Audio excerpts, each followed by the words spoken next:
What's good, YouTube? It's your man BG Tech Life.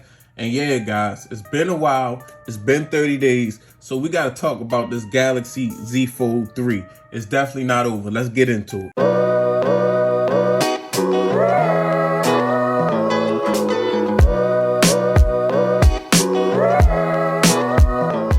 What's good, YouTube? It's your man BG Tech Life. Again, BG Tech Life. Before we even get into the Z Fold 3, after the video, go follow me on Instagram and go follow me on Twitter, BG_Tech Life. Now we're here to talk about the Z Fold 3 and my experience, guys. I'm 30 days into Z Fold 3-ish or Z Fold 3 stuff and foldable stuff. Now this is my first foldable device, guys, and I've had a lot of little different revelations about this device and just different things in general. Now, with this device, guys, there's a couple things that I love about this device, but there's a couple things that are not good about this device. So first of all, I'm going to knock this device off the break. First, we're going to go ahead and we're just going to go straight into why this is not feasible. You know, this device is not feasible because it's a high price point, guys. So you got to make it worth it. First of all, so we're gonna talk about the price first, right? This is an $1,800 device, guys. $1,800. So for the price of this device, I could get me an S21, which is basically a better version of the cell phone that's on the front, and I go get me a whole Tab S7. Tab S7 Pro or Plus. I go grab one of them and still have about $300 or $400 in change, guys, for what this device costs. They gotta work on this price point more, guys, of this Z Fold 3. They got the Z Flip in there for $999, $4,000, which isn't bad because we've been trained to pay those flagship prices for that, for flagship phones. You know, $1,000 right now is the going rate for a flagship phone. So the Flip, is in there, but this Fold, guys, $1,800. Is not really feasible for the average budget. And not saying that you can't afford it or people can't afford it, it's just that is for what you get is not $1,800 worth of stuff. It's so much tech you could buy with $1,800. You can buy a MacBook Pro, you could buy you know what I mean, you can buy a MacBook Pro, you could buy a MacBook Air and an iPad for what this phone costs, literally. This price point, guys, is kind of just super outrageous. Honestly, they're gonna have to figure out how to make this iteration or this type of foldable device where you go from a phone to a tablet and bring it down to about, I think, just maybe a little bit more than no. I think maybe around $1,300 would be, feasible for something like this, because you're paying for the ability to fold the phone. Like, I was in Patient First the other day and I was waiting to see, my doctor, and a lot of people came there. They knew the wait was going to be long. They had their iPads. They had big iPads, but with this device, you getting almost an iPad mini experience, guys.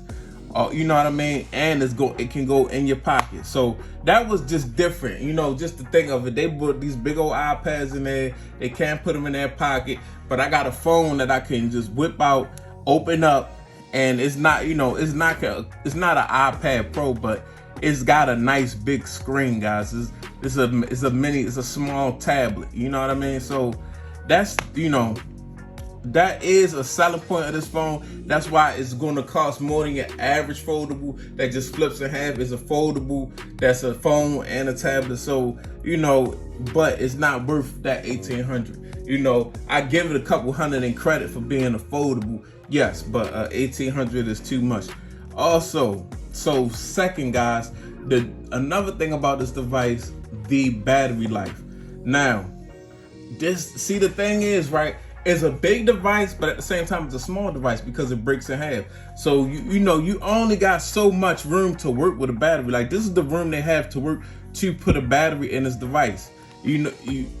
It's not, because this device got basically all display, and then it's not a lot of, because it breaks down in half, it's not a lot of room for internals.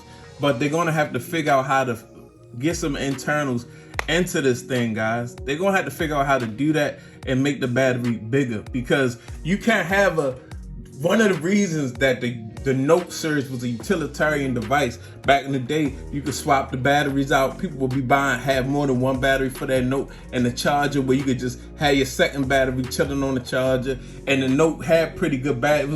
When the Note didn't have good battery life, I think like the Note 5, it really got bashed. But utility phones that do everything phones need to have good battery life. So that's just a drawback. Battery life, and I know Samsung, because of the Note 7 debacle, they don't want to get into it, but they need to be able to charge the phone faster. I'm sorry.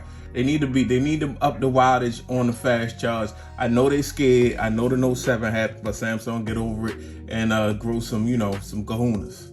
All right, so that's like 2 things that's drawbacks about this device, guys. But overall, I'm really feeling this device. It's just a fun device, guys. Like I said, people walk around with iPads, and I can open my phone up to a tablet experience. Now, the camera system is not the best camera system that Samsung offers, but I would say this triple camera setup is a good camera. I've taken pictures with this. I've taken selfies with the front camera. I'm not talking about the under display camera. That's an experiment. So guys, I'm not really going to beat that up too much. We know that's there, and they tried it, and it's not all that. It works, but it's not all that. But just the regular cameras on the back, I can get some nice shots. I can get some nice video. Front facing camera, I can get a nice selfie, guys. It's not comparing it to the top. Now, is it the best camera on the market? No. Is it a good camera? Can I get good pictures that I'm satisfied with? Yes. Definitely the displays. The front display, of course, is too tall and skinny. We already talked about that. Tall and skinny. The main display, yes. It's a good looking display, guys. I like this display a lot. I like the displays. They both look really good. This crease doesn't really bother me. After 30 days, this crease just really don't bother me. Certain angles, you're not even going to see it. Like you might have your phone in your hand, you just going, okay, boom, I see the crease, don't see the crease. And that's what you're going to naturally do, and you're not going to see the crease. Yeah, I'm really feeling I like having, going from a smaller, having a cell phone. This is basically a cell phone. They're having a tablet, and both of the displays look good. Yes, the front display is slim, guys. It's cool. I'm not harping on that. I love the form factor of this phone. I love the build on this phone, guys. This phone has a build. This aluminum frame is gorgeous. I love how they place the antenna bands. I love the back, how it's got this frosted glass. It's less the fingerprints, but it still will pick up some oil, as you can see. I'm having a good time, guys. I'm not gonna, it's expensive. I'm satisfied, but because it is the floss factor in the screens and the tablet and the phone. But I'm just saying, it's for somebody that's not as enthused about tech as me, it might not be as satisfying and worth it. To be honest, yes, BG Tech Life like it, but it's not for everybody. That's the revelation.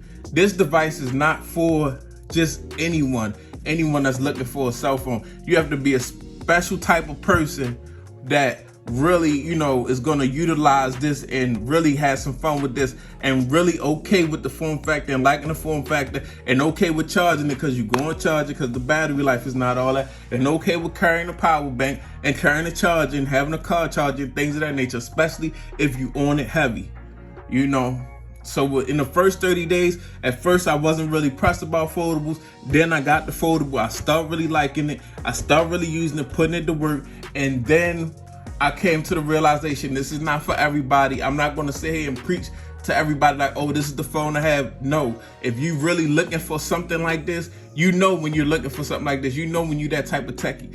But just for the average consumer, no, this is just way too much of a smartphone. Not saying that they can't use it, or it's just way too expensive, especially if you're not gonna put it to use. Yeah, man. So that's just the revelation, man. You have to be in the market for this. You have to be looking for this type of device, guys. You can't just pick this up. Just if you're looking for a cell phone, just a regular cell phone, you pick this up. A lot of times, most people are not gonna pick it up because of the price. It's not it's not the best at per se anything but folding. and having a bigger display on the inside. If that's not what you're looking for, this is not the phone for you. If you're a techie, you love the foldables, you think, you know what I'm saying, you find this just amazing like I do. Like I just kept, like I love pulling this out and unfolding it. Like especially when people looking like, they be like, wow, they be looking like, what is that? Like, you know what I'm saying? I had that interaction. I was getting my hair done. Lady was like, oh wow. She was like, that's the new, she knew it was, that's the new Samsung phone. But outside of that, if you're not looking for it, this is not for you. If you're looking for floss factor, foldable, tablet in your pocket, and you got the money to spend, this is definitely something that you could deal with.